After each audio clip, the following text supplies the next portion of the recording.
c'est l'info de ce vendredi 14 novembre. Moi, je suis accompagné de Laure Girard et au sommaire de ce journal, les sous-sols du Nord-Sarthe sont toujours explorés par la société Variscan. Et ce, afin de déterminer si l'extraction de minerais précieux y est envisageable. Une réunion d'étape avait lieu ce vendredi en préfecture. Le débat budgétaire, d'orientation budgétaire a bien eu lieu ce jeudi soir au conseil municipal du Mans, mais retardé d'une demi-heure. Le collectif de riverains d'Émaillé est venu chahuter les élus en début de séance.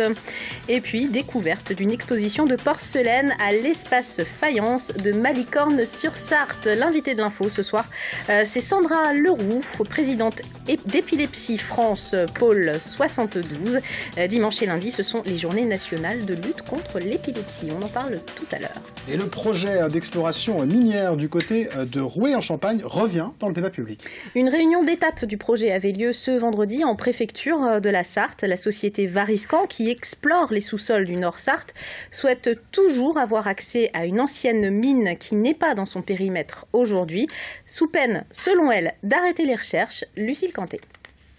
Les discussions étaient animées cet après-midi en préfecture. Après plusieurs mois d'exploration minière de la zone de Tény, Variscan Mine a dressé son premier bilan. Et une chose est claire, la société a besoin d'avoir accès à l'ancienne mine de Rouet, aujourd'hui propriété de Total, pour pouvoir poursuivre l'étude des sols. Sans pouvoir accéder à cette zone, il est extrêmement difficile d'interpréter les données par ailleurs. Ce qui fait que l'absence d'informations scientifiques concernant la concession de Chantepie nous interdit de travailler efficacement sur l'extérieur. Donc on attendra de pouvoir travailler sérieusement cette zone-là pour pouvoir interpréter ce que l'on a autour. Les premiers résultats n'ont donc pour Variscan que très peu de valeur. La société ne se retire pas pour autant. Elle dispose d'un permis valable 5 ans et espère pouvoir agir dans ces délais. De son côté, l'association Rouet Environnement se dit rassurée mais reste sur ses gardes. On est satisfait d'avoir eu des précisions sur le devenir et sur les attentes de Variscan vis-à-vis de Champy. Si vous voulez, c'est pas les quelques trous que Variscan va faire qui nous gênent, c'est pas ça. Le problème, il n'est pas là, et même si ça, d'autant plus si ça apporte une connaissance de notre sous-sol. Le problème, il est demain, s'il y a une exploitation de cette mine, qui va la faire, comment, avec quels moyens? Si la préfecture ne peut pas agir dans les négociations entre Total et Variscan sur l'accès à l'ancienne mine, elle souhaite tout de même garder un œil sur ce qui s'y passe. La préfète a proposé très clairement de mettre en place une commission locale de suivi aussi autour du site de l'ancienne mine de Rouet, c'est-à-dire le site de Chantepie. En 2015, les explorations de Variscan Mine devraient donc être quasi inexistantes sur la zone. L'entreprise se concentrera sur les échantillons déjà prélevés en espérant pouvoir rapidement avoir accès à l'ancienne mine de Rouet, le seul territoire qui les intéresse vraiment. Et le conseil du Mans chahuté par les riverains d'Émaillé. Oui, nous vous en parlions dans les précédentes éditions. Un collectif de riverains en colère s'est formé le mois dernier contre le projet de stationnement payant le long de la nouvelle ligne de tram rue d'Émaillé au Mans. Alors comme promis, ils ont retardé l'ouverture du conseil municipal d'une bonne demi-heure ce jeudi soir. Florent Clavel. Tu vas voir la ligne T2, on va s'y mettre. 18h15 hier soir, salle du conseil municipal, 40 riverains crient leur colère. Pas question pour eux de payer pour stationner au Maillet. Ils invectivent le maire. Ne laissez pas faire, il tourne la page, il s'en fout, tout est payé lui. Pourtant, quelques minutes plus tôt, tout avait commencé dans le calme, avec une prise de parole en bonne et due forme. Vous n'avez pas souhaité répondre à notre première demande d'audience. C'est dommage, mais vous ne pouviez pas ignorer que la population est révoltée en apprenant qu'elle va devoir payer pour aller faire ses courses. On veut une réponse, on veut Les riverains exigent immédiatement une date pour une réunion de concertation. Jean-Claude Boulard n'en donne pas, refusant d'être mis devant le fait accompli. On donne une réponse dans des délais extrêmement rapides, mais on ne cède pas. Vous pouvez continuer à crier, à occuper les lieux. Jamais le maire, jamais, quels que soient les cris, ne cédera en séance à des pressions. Le conseil municipal démarrera finalement avec une demi-heure de retard, une fois le calme revenu.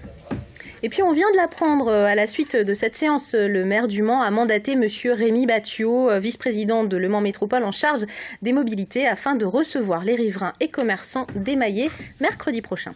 Et le conseil municipal du Mans, c'est aussi le débat d'orientation budgétaire. Bien sûr, dans un contexte de baisse des dotations d'État, l'augmentation d'1% des impôts locaux a été actée ce jeudi soir. Le point dans ce reportage. C'est ce qu'on appelle pudiquement un budget contraint. D'un côté, des recettes en moins, 3 millions d'euros de dotation de l'État qui vont disparaître en 2015. De l'autre, des charges de fonctionnement qui grimpent. On retrouve ici, par exemple, le coût des nouveaux rythmes scolaires. C'est 2 millions d'euros. L'État aide simplement à hauteur de 500 000 euros. Là aussi, il y a un delta d'1,5 million d'euros sur lesquels il faut compenser. Mais alors, comment la ville du Mans va-t-elle équilibrer son budget ? D'abord par une hausse d'impôts, plus 1%. Des baisses de charges ensuite, masse salariale ou consommation d'énergie. Enfin, les investissements, eux aussi vont diminuer après 4 années de dépenses importantes et même Arena ou encore centre culturel. Dans le programme électoral que Jean-Claude Boulard a présenté aux élections au mois de mars, il était bien dit que le temps des grands investissements était terminé. Donc nous allons consacrer dans les années qui viennent à des investissements de proximité que nous situons pour 2015 de l'ordre de 10 millions d'euros. 10 millions d'euros, soit 30% de baisse par rapport à 2014. L'opposition de droite dénonce. Il y a une baisse d'investissement des collectivités sur le Mans, mais en général, et forcément ça engendre derrière un problème au niveau de l'emploi, au niveau de l'économie locale, et c'est une inquiétude qu'on peut avoir. Et de montrer du doigt la hausse des impôts. Il faut arrêter ce matraquage, il faut une stabilité et plutôt aller à la recherche d'économies réelles et qui peuvent éviter cette augmentation d'impôts. Après les débats de ce jeudi soir qui ont permis de fixer les grandes orientations, place au vote du budget 2015 à proprement parler, ce sera dans un mois. Un tout autre sujet à présent dans l'affaire des poubelles à redevance du Val-de-Loire. Le tribunal d'instance de la Flèche a à nouveau renvoyé l'audience prévue ce vendredi après-midi et ce au 19 janvier 2015. L'avocat du syndicat mixte du Val-de-Loire a fait valoir son droit à disposer de plus de temps pour examiner les conclusions du collectif des plaignants. Les 2 prochaines audiences prévues, c'est le 17 novembre et celle du 28 novembre. Elles pourraient être également renvoyées. Et pour ce qui n'est pas envoyé, c'est qu'il est temps d'accueillir notre invité alors. Absolument, c'est Sandra Leroux, bonsoir. Vous êtes présidente d'Épilepsie France Pôle 72, donc en Sarthe, dimanche et lundi, ce sont les journées nationales de lutte contre les épilepsies. Alors, l'épilepsie, c'est un peu la maladie des idées reçues. C'est quoi, finalement, l'épilepsie ? D'abord, c'est une maladie neurologique. Très souvent, on l'a confondue avec une maladie psychiatrique. Ça n'a strictement rien à voir. On peut constater, effectivement, une décharge électrique dans le cerveau qui va irradier soit une partie du cerveau, soit la totalité. C'est la différence qu'on fait entre la crise généralisée et la crise partielle. Donc, je disais tout à l'heure en aparté qu'en fait, il y avait autant d'épilepsie que d'épileptiques. C'est pour ça qu'on parle des journées mondiales des épilepsies. Oui, alors c'est très important parce qu'en fait, très souvent, la personne qui va être touchée par cette maladie va avoir le sentiment qu'on ne parle pas de la sienne. Donc, ou alors, tu as une vraie ou une fausse. Non, ce sont des épilepsies.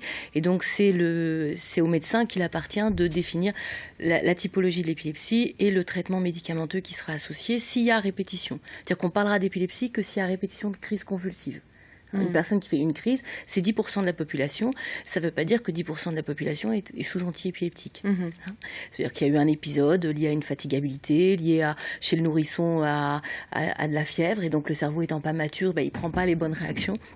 Et donc, il va y avoir ce qu'on appelle une crise convulsive, mais ça ne va pas être une indication pour un traitement. Ça va être un temps de stress fort pour le proche et pour la personne, mais ça ne veut pas dire que si on fait une crise, on est forcément épileptique. Et alors, pour l'épileptique chronique, comment vit-on aujourd'hui, en 2014, avec cette maladie ? Alors, ce qu'il faut savoir, c'est qu'on a commencé les Journées nationales de l'épilepsie en 2000, donc ça fait 14 ans qu'on fait les Journées nationales.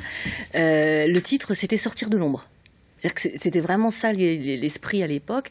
C'était en fait, on ne disait pas cette maladie. Vu que la maladie touchait le cerveau, c'était presque une maladie honteuse, diabolique, dont on ne savait pas parler. Donc en 14 ans, ce qui a évolué, c'est qu'on sait en parler, on s'est nommé, ce qui est déjà pas mal pour 500 000 personnes touchées par la maladie, pouvoir mettre un nom et pouvoir se dire, alors je vis avec une épilepsie, je n'aime pas le terme « je suis épileptique ». On est une personne, on est parent, on a un métier, on est amoureux d'eux, mais on se définit pas par une maladie. C'est déjà ça la principale problématique chez nous. Alors, la difficulté, c'est qu'effectivement, la maladie, elle survient sans crier gare. Elle est chronique, donc elle ne donne pas d'avertissement. Elle survient n'importe où, n'importe comment. Et aujourd'hui, est-ce que les traitements sont bien supportés par les patients? Est-ce qu'on évolue en ce sens aussi? Ce sera ma dernière question. Tout à fait. Les traitements permettent de stabiliser un bon nombre de personnes, mais on va considérer qu'une épilepsie est bien traitée médicalement si elle divise déjà 50% des crises. Ça ne veut pas dire disparition totale. Donc du coup, il y a un vivre avec une épée Damoclès. Alors la crise peut durer quelques minutes, mais par contre la crainte pour les personnes et pour les proches... Et là, forcément, si on tombe sur quelqu'un qui fait une crise d'épilepsie dans la rue, on appelle les secours, tout bêtement. On appelle les secours parce qu'on peut aussi... Enfin, il y a des signes qui peuvent être celui d'un AVC. On ne contient pas la personne, on ne maintient pas ses gestes, on enlève tout ce qui peut la blesser, on ne met rien dans sa bouche, elle risque pas d'avaler sa langue, on risque juste de lui défoncer le palais si on met quoi que ce soit dans sa bouche. Et surtout, on rassure la personne, on lui parle, on regarde l'heure pour être capable de lui donner à entendre ce qui s'est passé pour elle. Parce que ce qui fait plus injure à la personne, c'est de ne pas avoir pu dire ce qui lui est arrivé. Merci mille fois. Les journées de sensibilisation, ça commence dimanche au cinéaste, le cinéma Les Cinéastes au Mans. À 14h est diffusé le film Mon âme par toi guérie de François Duperron, suivi d'un débat au cinéaste. L'entrée est de 7,50 €. Et puis lundi, des projections, des rencontres, des débats avec des professionnels sont organisés au Hall Fontenoy du centre hospitalier du Mans. C'est de 14h à 18h sur le sujet, donc vivre avec l'épilepsie. Merci. Les amoureux de la philosophie ont rendez-vous tout ce week-end au Palais des Congrès du Mans pour le forum Le Monde Le Mans. Oui, le célèbre philosophe Jean-Luc Nancy inaugurait la 26e édition du festival ce vendredi matin. Le thème de la promesse à cette année était retenu. Des dizaines d'invités prestigieux sont attendus pendant 2 jours et demi. Mais ce matin, c'est la ministre de la Justice, Christiane Taubira, qui aura un petit peu volé la vedette au philosophe. On la voit sur ces images. Elle a déclaré être venue à titre personnel. L'entrée du forum est libre jusqu'à dimanche après-midi. Et pour la première fois de son histoire, l'espace Faïence de Malicorne en Sarthe, consacre ses 250 mètres de galerie à un artiste contemporain. Et qui plus est, sartois Didier Hoft vit et travaille à Tuffet. Il inaugure ce vendredi soir une exposition de porcelaine exceptionnelle. Rencontre. L'objet est délicat, raffiné, si brillant qu'on se demande parfois si la lumière émane de la porcelaine elle-même. Le résultat d'un travail de plus de 40 ans pour Didier Hoft, qui chaque jour remet sur le métier son ouvrage. La finesse, on l'a par la terre, effectivement, la porcelaine, qui est quand même un toucher très particulier, mais aussi le fait que je travaille mes formes le plus tendues possible, et pour justement donner cette impression d'envolée, de légèreté. Il faut que la pièce, qu'on ait l'impression qu'elle a été tournée par l'intérieur, qu'elle soit comme un ballon, quoi, avec de l'air à l'intérieur, qu'elle ait de la vie. Des influences, le visiteur en verra, sans doute, mais le céramiste, lui, se laisse surtout guider par ses envies. C'est vrai qu'on se laisse plus guider par les mains à un moment donné, c'est les mains qui dirigent un petit peu et la sensation, quoi. C'est un métier très sensuel, il faut se laisser aussi porter. Et puis je crois qu'on a dans les mains justement une façon de faire et c'est dur de changer. Éloge de la lenteur, du respect du temps qui passe dans le travail. C'est aussi l'histoire de l'amitié qui unit ces deux artistes depuis 15 ans. Cécile Leroy apporte son concours à l'exposition, elle qui a passé beaucoup de temps dans l'atelier de Didier Hoft à Tuffet. C'était vraiment d'observer la transformation de ce bloc de porcelaine qui, par le biais du savoir-faire de Didier, se transforme en pièces en équilibre, magiques, mais elles sont blanches, elles sont brutes. Et elles vont ensuite subir, ou en tous les cas, être colorées, être cuites, de manière à devenir effectivement des pièces extrêmement précieuses. Des objets précieux à découvrir jusqu'au 26 avril 2015 à l'espace Faïence de Malicorne-sur-Sarthe. Une belle découverte en tout cas pour le week-end, on ne sait jamais si vous voulez sortir. C'est la fin de ce journal, on se retrouve bien sûr dans un instant avec l'actu vue par les politiques et Christophe Counil ce soir.